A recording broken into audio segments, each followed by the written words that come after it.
எல்லாருக்கும் வணக்கம். வார்த்தைகளே இல்லை சொல்கிறதுக்கு.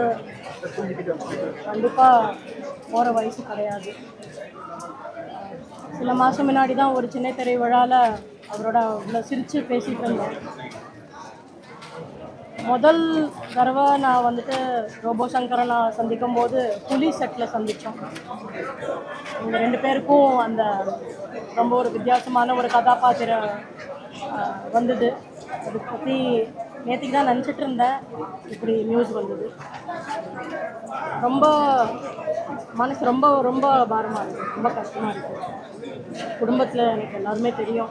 அவங்க எல்லாருமே இப்படி பார்க்குறதுக்கு எனக்கு சுத்தமாக பிடிக்கல. சங்கரனா எப்போவுமே அட்டகாசமான ஒரு கமெடியன், ஒரு பர்ஃபார்மர். எப்போவுமே என்னை ரொம்ப என்கரேஜ் பண்ணியிருக்காரு. பெண்களும் நல்லா வரணும், காமெடி ஸ்பேஸில் பெண்கள் நிறையா வரணும்.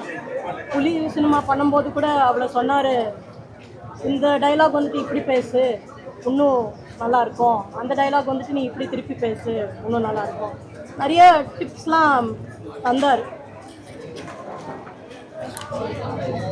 Rest in peace Shankar.